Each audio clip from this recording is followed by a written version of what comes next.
there's a major war, conspiracy theories are bound to spring up, and considering that World War II was the largest war in human history, it's no surprise that the conflict has more than its fair share of them. In this video, we'll be addressing one in particular that you may or may not have seen.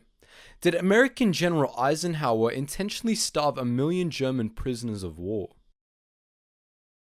On the western front of the European theatre, during the liberation of France and the push toward Berlin, the Allies captured millions of German soldiers who became prisoners of war until the conflict ended. The theory claims that the Americans, either out of spite for the Germans or for some other reason, starved many of these prisoners of war, resulting in nearly 1 million deaths. Proponents of the theory claim that it's backed by official public US military documents in which certain figures don't seem to match up. This theory was first put forth by Canadian novelist James Baquet, who backed the theory with numbers taken from actual American military documents. These documents state that there were 1.8 million prisoners of war that were being held in the communication zone, but also stated that only 900,000 daily rations would be needed to feed prisoners in American care. Baquet claims that this discrepancy means that the US intentionally starved the remaining 900,000 German prisoners of war, and later covered it up. This theory, however, is definitively false, and you might already be able to see why. Baquet has quite a bit of history of ignoring context and making the Allies look worse than they actually were concerning prisoners of war, and that's simply what the case is here. The discrepancy in numbers that he cited isn't really a discrepancy at all. The necessary context is merely eliminated to make it look like one. The American documents in question states that 1.8 million prisoners were being held in the communication zone in total. This means that the number includes the prisoners of war held by the United Kingdom and by France, not just the United States. It's therefore fairly reasonable to conclude that the US only needed 900,000 daily rations because its number of prisoners of war were actually closer to that total. After all, the US was not responsible for feeding prisoners of other Allied powers. As a more general note, it's also important to consider the state that many German prisoners of war were in when they were captured.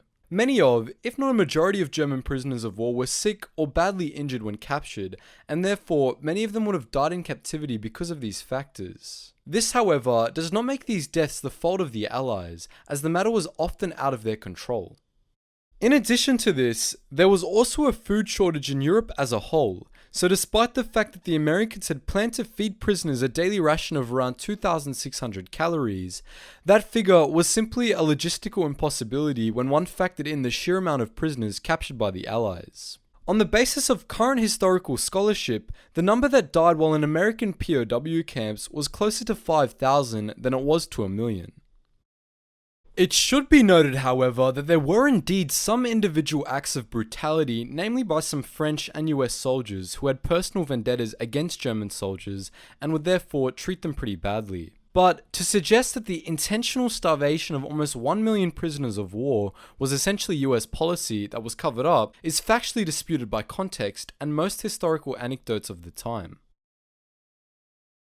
So that's the truth behind the matter of whether or not the Americans intentionally starved prisoners of war during World War II. There are many conspiracy theories about World War II out there, some more credible than others, and so we may well touch on them more in the future.